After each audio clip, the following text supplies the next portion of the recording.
Bingung dengan sistem perhitungan dan pembagian royalti yang dikolek WAMI, Tompi memilih keluar dari keanggotaan lembaga tersebut. Sementara itu, Ari Lasso meluncurkan petisi audit WAMI sebagai upaya mencari kebenaran dan transparansi pengelolaan royalti musik di Indonesia.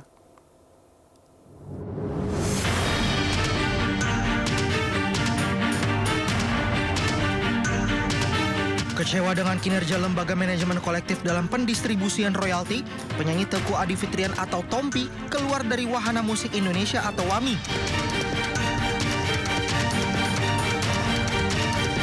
Hal itu disampaikan Tompi melalui media sosial miliknya.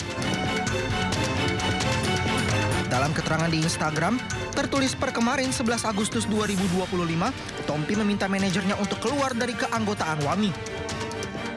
Tompi juga mempersilahkan para musisi yang ingin menyanyikan lagu-lagunya di semua panggung pertunjukan konser kafe. Sementara itu, Ari Lasso yang juga mengalami kekecewaan terhadap WAMI mengumumkan inisiatifnya membuat petisi untuk mengaudit Wahana Musik Indonesia. Hal ini disampaikan Lasso dalam unggahan di Instagramnya, di mana dia mengajak para rekan musisi dan masyarakat yang peduli untuk ikut mendukung langkahnya. Ari Lasso menegaskan gerakan ini bukanlah untuk permusuhan personal, melainkan upaya mencari kebenaran dan transparansi dalam pengelolaan royalti musik di Indonesia, khususnya yang dilakukan oleh WAMI. Tim Liputan iNews melaporkan. Sejumlah musisi berharap pemerintah hadirkan audit bagi LMK dan LMKN. Hal ini dilakukan agar alur royalti yang diakomodir bisa tepat sasaran. Dan berikut perbincangan jurnalis senior Lukman Hanafi dengan musisi Doa di Badai Holo atau yang lebih akrab dipanggil Badai, mantan personel Chris Patih. Ada kemungkinan juga nggak Bang, sebetulnya mereka ya terlepas dari memang belum rapi, belum tertata dengan sempurna, tapi sebetulnya mereka juga katakan dari 10.000 restoran lah katakannya, atau 10.000 tempat hiburan atau apapun itu, kan nggak mungkin 10.000-nya itu nggak bayar semua. Katakan bayar 5.000 aja. Gitu. Jangan-jangan kalau 5.000 kali 1.000 aja dah misalnya 5 juta gitu. Ini cuma 100.000. Berarti ada yang, ya kalau bahasa ininya ada yang menggelapkan duit ini dong, korup ini ya. Nah, kalau bicara kemungkinan, di mana aja bisa terjadi. Ya, kemungkinan itu pasti ada saja kemungkinan itu. Tetapi yang paling penting adalah untuk mencegah adanya kecurigaan, maka pihak-pihak terkait yang sekarang sudah mengelola royalti kami itu harus segera membuka diri. Artinya gini, membuka diri sesuai dengan aturan undang-undang. Diwajibkan diaudit 1 tahun itu sekali oleh auditor independen dan harus diumumkan di media sosial atau di ruang publik. Nah, sementara pencipta lagu saja tidak bisa mengakses pendapatannya berapa, hanya menunggu royalti atau menunggu report. Kalau kita bedakan dengan LHKPN aja orang bisa lihat penambahan kekayaan pejabat negara itu dari tahun ke tahun mereka akan lihat signifikan. Nah, kami mau melihat hak kami aja susah.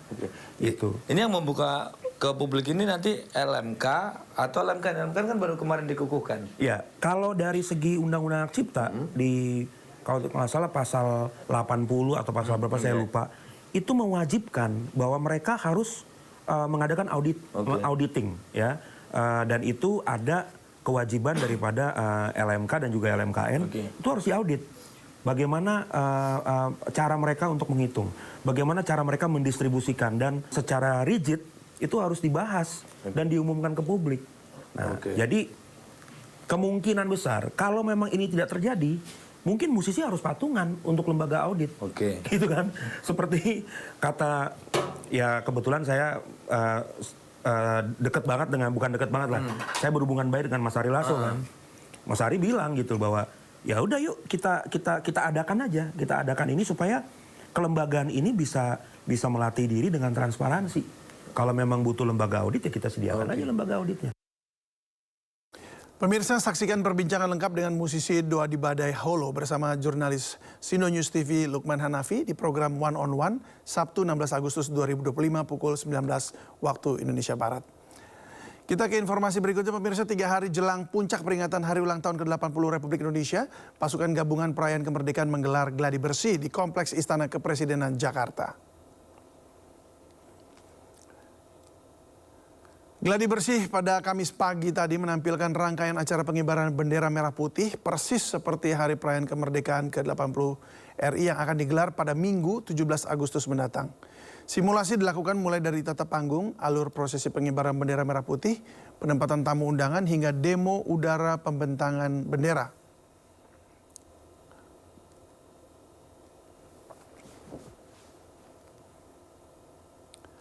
Ya, masyarakat antusias untuk mengikuti upacara peringatan HUT ke-80 Kemerdekaan Republik Indonesia di Istana Merdeka, Jakarta.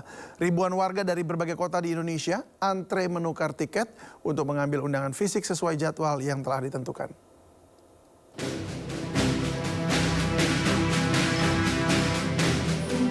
Pihak istana memberikan tenggat waktu 4 hari, mulai tanggal 13 hingga 16 Agustus 2025 untuk proses pengambilan undangan fisik bagi para peserta upacara Hari Ulang Tahun ke-80 Kemerdekaan Republik Indonesia di Istana Merdeka, Jakarta. Ribuan warga dari berbagai kota di Indonesia tampak sabar mengantri di Gedung Krida Bakti Kompleks Istana untuk menukar tiket.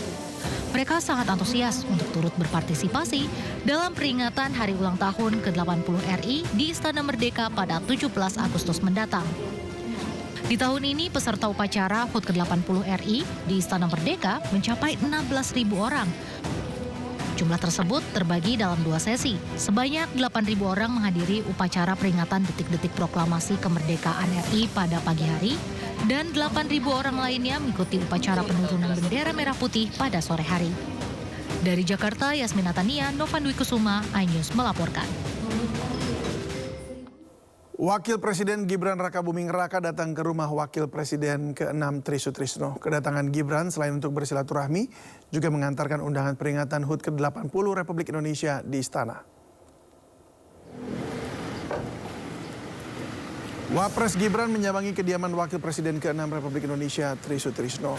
Sambil memberi hormat dan mencium tangan, Gibran dipersilakan duduk oleh Tri Sutrisno di kediamannya. Kedatangan Gibran mengantar undangan peringatan HUT ke-80 Republik Indonesia sekaligus bersilaturahmi. Kedatangan Gibran disambut langsung oleh Tri Sutrisno, istrinya dan putri pertamanya Nora Trisyana Tri Sutrisno.